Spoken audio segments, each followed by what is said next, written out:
বাহির থেকে কেউ লাগাতে এসে আছে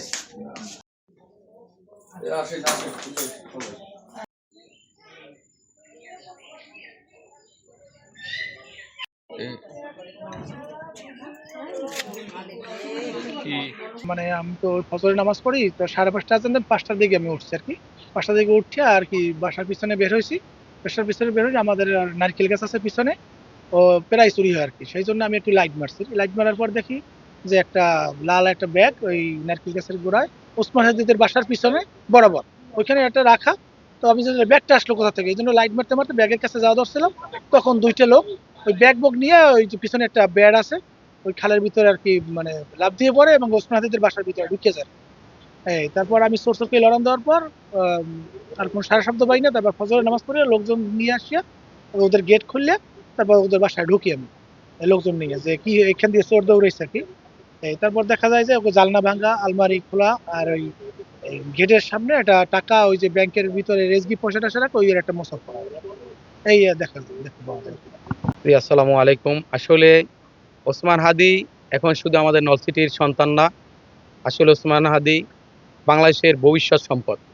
আসলে যখন সমস্ত বাংলাদেশ তার এই সন্ত্রাসী হামলার পরে নিস্তব্ধ, তখন এই কোন কুলাঙ্গাররা তার বাসায় এসে এই চুরি সংগঠিত করেছে সেটা আসলে আমরা জানি না।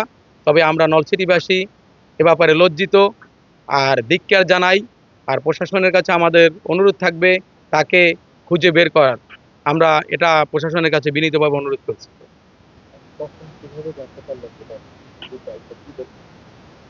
আমরা সকালবেলা জানতে পেরেছি যে এখানে চুরি হয়েছে। আমি এখানের ব্যবসায়ী, দোকান খোলার পরে মানুষের মুখে শুনি যে ওসমান হাদির বাসা চুরি হয়েছে। তখন আমরা এখানে আসি, আসার পরে এখানে একটা তালা দেয়া ছিল সামনের গেট।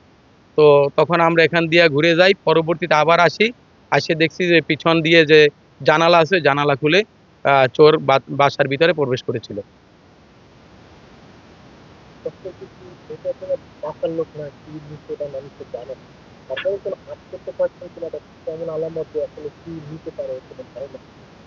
এরকমের দেখা গেছে যে যেহেতু সামনের দরজা খোলা না, সেহেতু আমার মনে হয় বাসায় কোনো তল্লাশি করেছে বা কিছু, বা কোনো হালকা দামি জিনিস টিনিস বা স্বর্ণ এরকমের কিছু যেতে পারে, এটা আমাদের মনে হয়।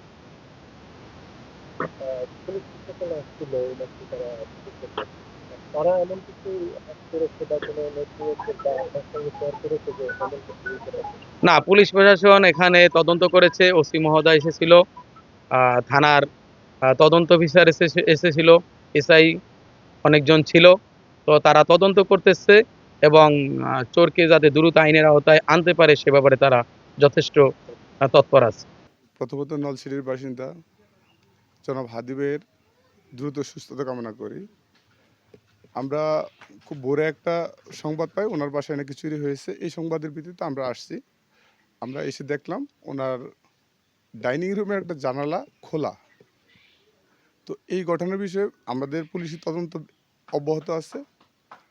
তদন্তাধীন আমরা দেখব আসলে কোনো কিছু চুরি হয়েছে কিনা। মালিক যাতে অ্যাবসেন্ট ছিল না এখানে, এই জন্য ধন্যবাদ আপনাদেরকে। ভালো থাকবেন।